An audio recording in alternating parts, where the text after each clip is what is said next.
Hi, I'm Jan Doyle. Welcome to Wyse Talk. Today's guest, I just learned prior to coming on camera, it's kind of a miracle, that he used to be my professor at Southern in my favorite course in life, Chaucer. I just told him I named my cat after Chaucer. I named my car after Chaucer. I love Chaucer and the Wives of Bath. Now that everyone knows that and probably doesn't care, I'd like you to welcome Ken Florey, Professor Emeritus from Southern Connecticut State University. I am so happy to have you here. Well, I'm very pleased to be here. And I want to know why I didn't get an A. I'm just saying, why didn't you give me an A? After this interview, I'm going home. You have to understand, I have all of my grades ever since I started. I'm going to see what I did give you. Oh, good. I don't even remember. I want to see if I'm in the record book. So, I'm just saying. So, what you were talking about tonight, though, is women's suffrage. And can you explain what that word means? Because sometimes I've talked to some people outside the show, and there are people who really don't understand what that terminology means. So before we get into it, what does that mean? The term suffrage actually applies to voting. It is not derivative of suffer. So a number of people will misspell that word to suffrage, and the two words are not related at all. I mean, maybe perhaps, as people point out, women did have to suffer before they got the vote, but there is no connection. And they suffer after they get married. Well, no, wait a minute. Just saying. Okay, fine. So, how did you develop a passion for this? Because actually, I thought you taught history, and then when we were talking, you told me you taught English. How did you develop a passion for this? You know, it started maybe in the 1980s. I was vice president of the Ephemera Society of America, and at that time they had an annual convention. And there was a trade journal for rare book dealers called AB Book List. And they came out with an issue in conjunction with the Ephemera Society's convention every year.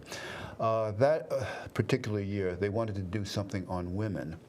And I had a close friend of mine who collected women's suffrage. So I said I would do an article primarily based upon his collection. I went over to his house, I looked at all of his material, and I just got fascinated by it. I happen to be very, very interested in causes, whether the causes be on the left, whether the causes be on the right, because I think there is a lot of passion that people have towards causes. I think you can see this whole thing in the current political climate, which I do not want to get into.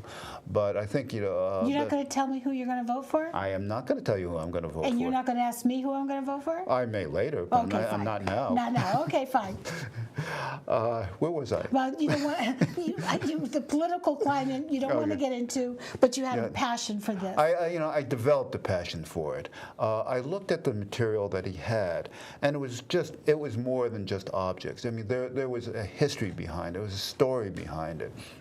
There was beauty behind it. A lot of the material was very, very well designed. A lot of it was developed with thought in mind. There was a purpose in mind. And the more and more I got to collecting things, the more and more I began to see the context from which these pieces came from. I began to realize how important color was. Color was extremely important to the suffragists. Well, they had three colors as their primary colors: white, purple, and green. Yes and no. Okay, it was in your book. Well, I read this in your book. Well, I said yes and no. Okay, what's the yes part? All right, the yes part is those colors came from England, and they were part of the militant movement of Emmeline Pankhurst and the Women's Social and Political Union. And they, in 1908, they came out with them publicly for the first time. And those were very, very dramatic colors, and I'll show you a couple pieces later on that are of those colors. And I think the thing with Pankhurst was that she wanted people to display the colors of the movement. Wear the colors, wear the colors. That was a constant phrase on her part, an admonition to the suffragists. And they really stood out. In America, the color basically was yellow. And that came from 1867 in the Kansas campaign. The state flower is the sunflower, i.e. yellow. And a couple of the suffragists, after that campaign, which the suffrage amendment was defeated, but nevertheless they came back wearing yellow ribbons. And yellow became the color of the mainstream movement in the United States. Oh, that is interesting. That is. I want to just allude a little bit. I just made a reference to it. But you have two books. Yes. The title of this book is what? Women's Suffrage Memorabilia. And the title of this book is? Woman Suffrage Postcards. Okay, so now you're switching. Why are we going? I didn't switch. I had a fight with my editor on the first one. Oh, you did, and the editor won because the editor won. Yeah, I wasn't going to get published if I didn't give in. I would let him win too. But what's the difference between these two books? In terms of woman and women, or in terms of content. In terms of content. Okay, the suffrage memorabilia is about 70 different forms of memorabilia. There's stamps, poster stamps, there's buttons, there's sashes, there's ribbons, there's china, there's sheet music, there's spoons. There are all kinds of things there. And you know what? I had the opportunity to go to your home, and it was really mesmerizing, the collection that you have. And it's amazing to me how much you accumulated.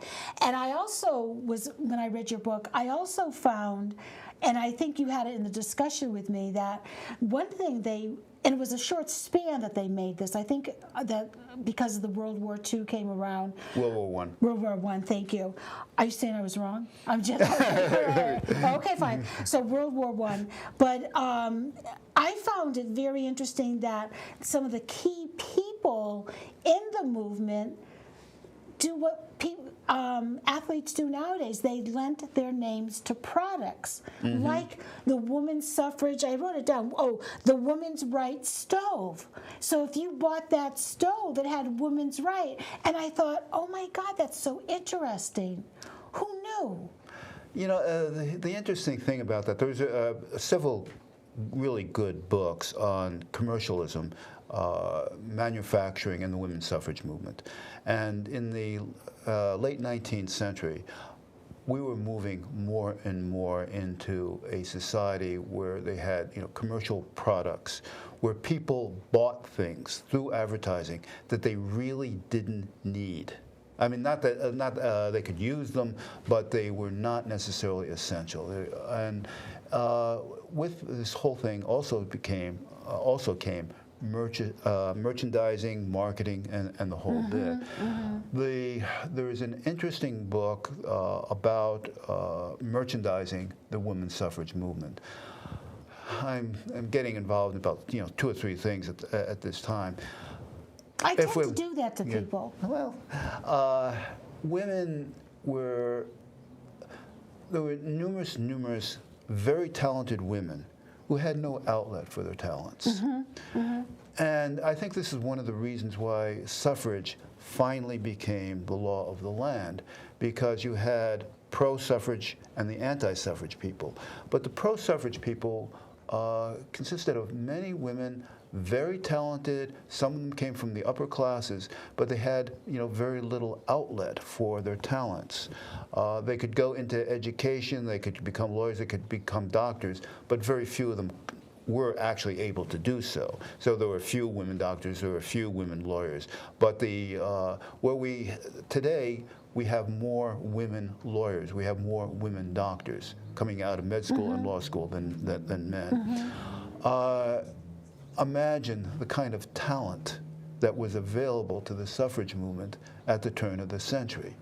Women who ordinarily who today would be in court, people today who would be performing brain surgery, were behind the movement. That is interesting. I want to make sure we have time for some of the artifacts that Sure. you brought in.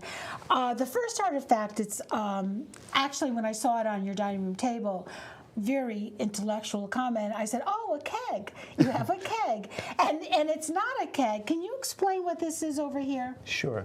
The suffrage amendment came through in the amendment to the Constitution, the 19th Amendment, came through in 1920. It was ratified in 1920. And people assumed that women could not vote prior to 1920. And yes and no. Some states approved women's right to vote. In other words, for example, Wyoming was the first state, and that was back in the 19th century. Idaho, Utah, later Colorado. They could vote in all the elections? They could vote in all the elections. Oh, that's interesting. It was a state-by-state thing. There's nothing in the Constitution that would prevent a state from granting women the right to vote. There were a number of other communities throughout the country, however, where men felt, okay, women want the right to vote, but we're not going to let them vote for president. We're not going to let them vote for governor. We're not going to let them vote for senator. But if they want the vote, let's let them be able to vote for things like the local school committee. And the reasoning behind that was women were saying, we want the right to vote, and men said, well, you don't need the right to vote because the sphere of political activity is outside the home, and women would say, well, you entrust us to guard the children. We cannot guard the children, protect the children adequately if we don't have the right to vote and vote on issues that have to deal with their safety. So some communities, for example, in New Jersey or in Boston, I think in 1888, Boston said, okay, great, you can vote for the school board, but you can't vote for anything else. All right, this is why you have this kind of ballot box, which says, I have to look at it, women's votes. And I'm noticing that they put it in and it's locked, and that's just what they used. That's a wonderful piece. How did you acquire something like that? Believe it or not, off eBay. Wow. And the idea behind a ballot box like this, there was a comparable mail ballot box. Oh, there was. There was, and you did not want to have a woman coming in to a polling area. And in the ballot box, while she was only supposed to be, she was only allowed to vote for the school committee, you did not want her to cast a ballot for the presidency or the governor. Oh, heaven forbid, of course not. Heaven forbid. And so this was the way you prevented that. You had a special ballot box for women. And a woman could come in and put in a ballot for president, but as soon as you counted the ballots, you knew that this was the women's ballot box, and you could just discard that particular ballot. Do you know how many are still around, or do you have no idea? There's no count on this. I have seen several. I also have in my home a wooden ballot box. Oh, you didn't show that to me. You held out on me. I did. I'm just saying. Okay, so I really like that piece. And another not that I didn't like them all, another interesting piece was the sash. Why don't you show that? Okay. And this is, can you all see this? No, well, I'm going to look at the monitor. I'm going to move your hand over here. And the monitor's right there. So you're doing a fine job. Well, there's two cameras here. So right, so you're right. So there's the monitor and there's your camera. So I can't see myself now. Okay, right, but you're doing a fine job. Well, thank you. So that is good. I'm going to take it from you. Okay. And so explain what this is. All right. I would say around 1909, 1910, women started having parades.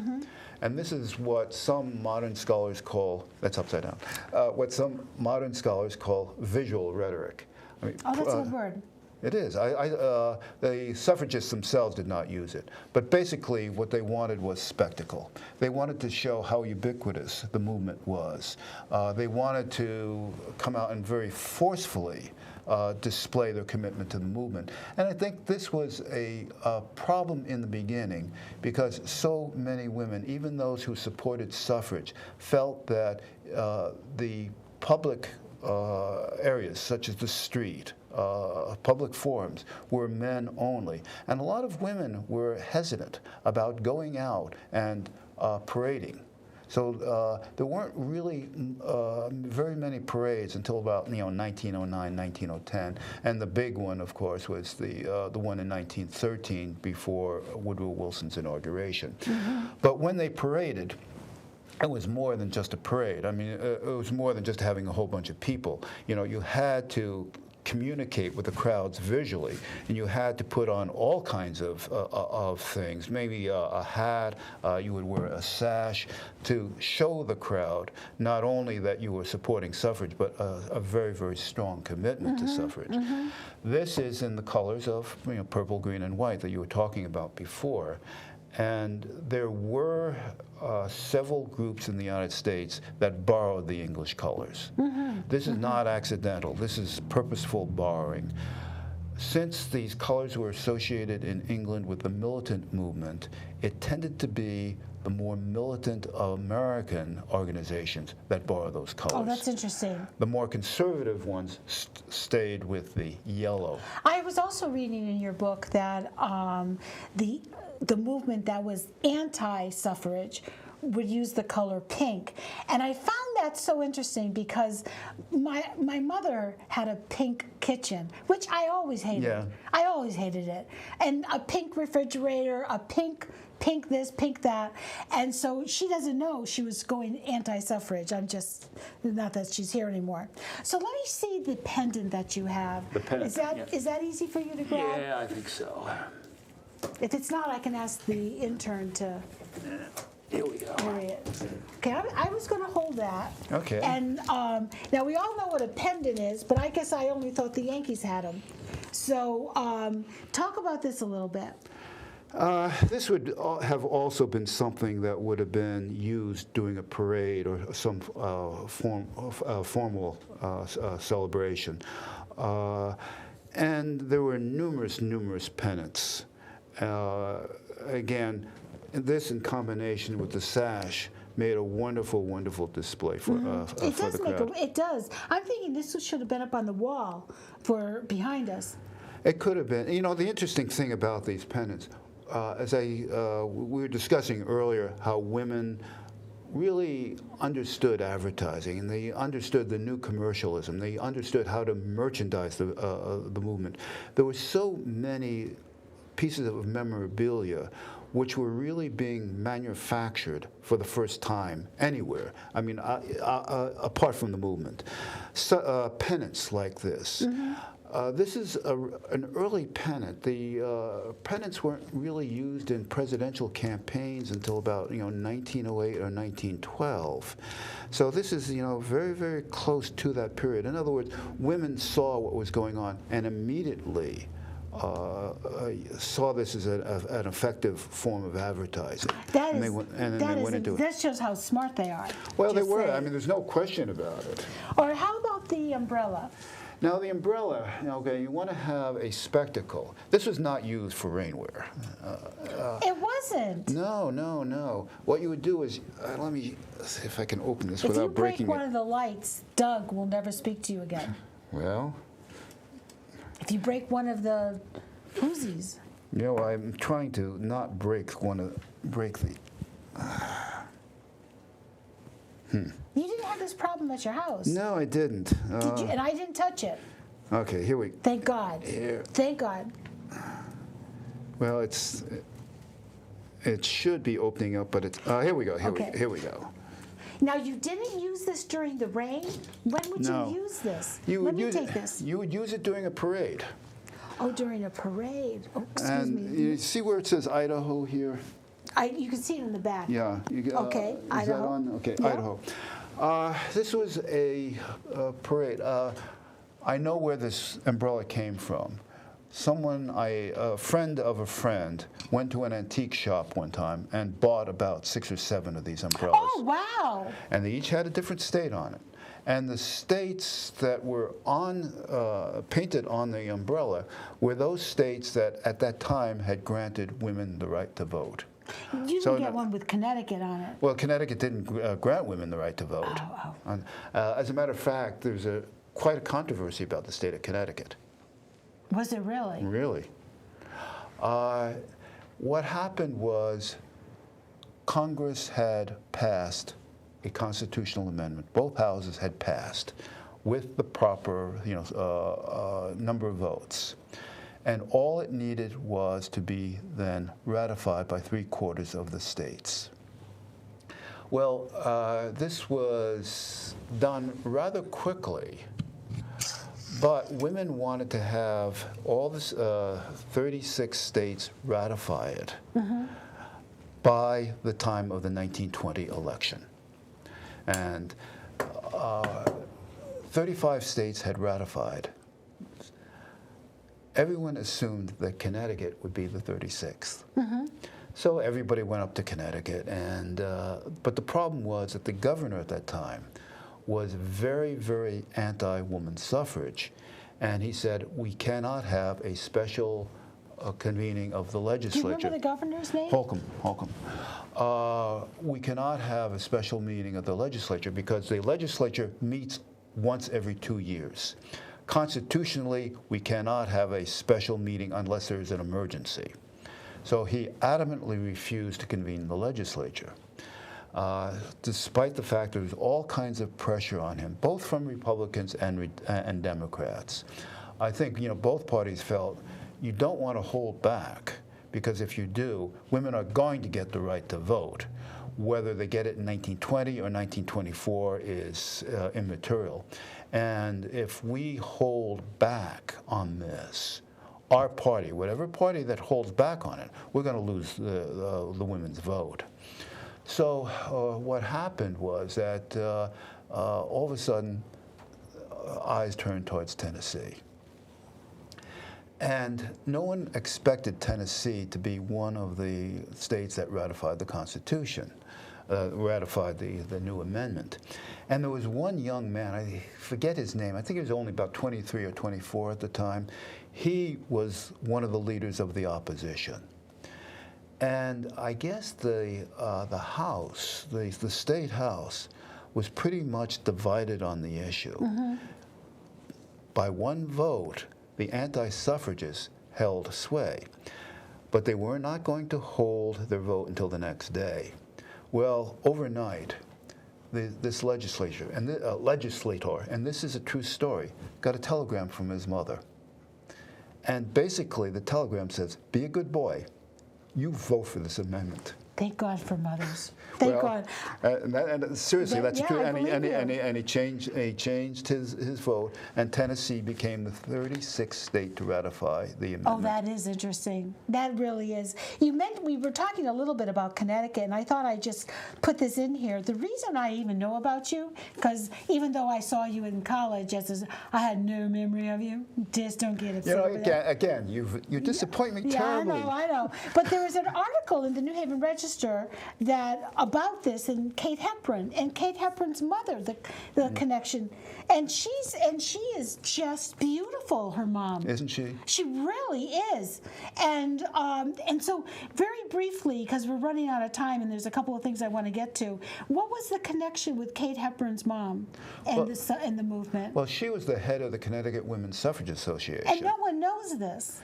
They should. I mean, they really should, because until she became president, the organization, which was formed back in the 19th century, the organization really wasn't doing a darn thing at all. It was very tired, it lacked energy, and she took over. And she was, no nonsense. She was a militant, although not destructive of property, but she wanted to be very strong and very forceful. Well, her daughter was strong and forceful. Well, that's where she got it from. And, yes. And this is not one of her sashes, but her group, the Connecticut Women's Suffrage Association, under her leadership, adopted the English colors of purple, green, and white. Oh, that's interesting. That's very interesting. Now, we only have a few minutes left, and one of the things that I absolutely loved at your house was these sayings. And this is, you use the word oilcloth banners. Yeah, I don't really know what to call them. They are made of oilcloth. Okay, so that works for me. All right. old cloth banners. All right. You Okay, know. good. So why don't you grab them? These are going to be a little bit hard. Do you want me to stand up for this? Well, or? no. I'm going to have Emily. Do you have the headphones on? Okay, someone's going to come and hand those to us. Oh, look, it's the director. What? Would you mind standing behind me, Doug? Okay, okay, because these are going to be a little hard. And if you could come, perfect. Now, what are these used for? Well, I think this is probably used during some sort of lecture. I've been looking for a record of this, and I haven't been able to find anything. They were printed by the Calhoun Show Print Company, and that in Hartford. Well, I love this. Objection. There are too many voters already. Okay. And then you flip it over. Flip it over. Answer. Should you care to have your class left out for that reason? This must be hard for him to hold, so I'm just going to do one more. Objection. Women's suffrage has failed in the states where it has been tried. Answer. Nevertheless, it has always spread from one state to the nearest neighbor. Either women's suffrage works well or Western men are blind. You know what that refers to? No. The first states. Thank you, Doug. First states to give women the right to vote were Western states. The East was very slow. And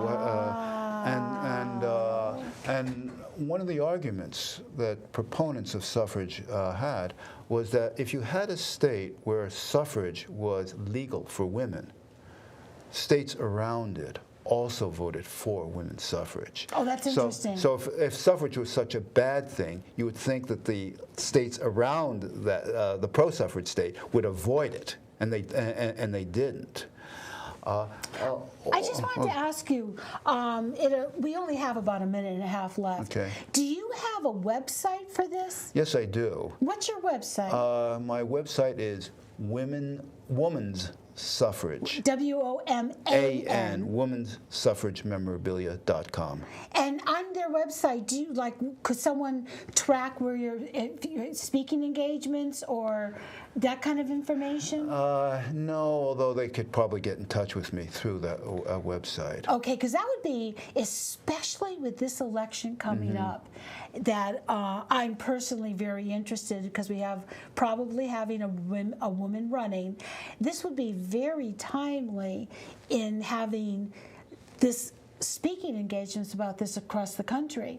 And if you do that, I want you to tell everybody you got your start with me. I shall. Just saying. I shall. Just saying. I shall. But, and the books are wonderful. Is there anything else that people should know before, like in a sentence or two before we wrap up, that you would like to, any point you'd like to make that I didn't ask you? Well, I mean, there's a whole bunch of things that you could have asked me, and I know you were planning to ask me, but we just didn't have time. I think that something that I would like to emphasize that we've already discussed, and that is just the power, the commitment of the suffragists themselves, who really pretty much outsmarted their opponents at every step of the way. Is that a prediction for Hillary winning the election? Well, I'm just saying. No, the thing about Hillary and the election, I heard an analysis of this.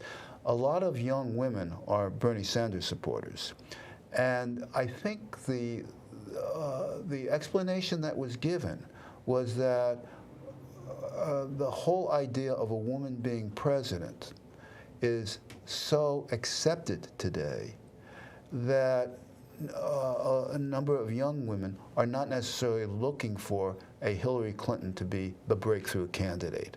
In other words, there's a sense that, well, if it isn't Hillary this year, it will be a woman, the next. That is interesting. That is interesting.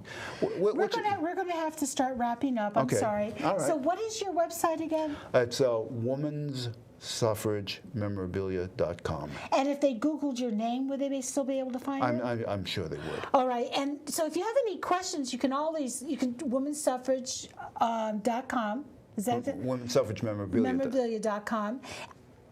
And you can always email me at jmdteach@comcast.net. Thank you so much. I really appreciate it. This was fun. Well, we can do another show if you invite me back.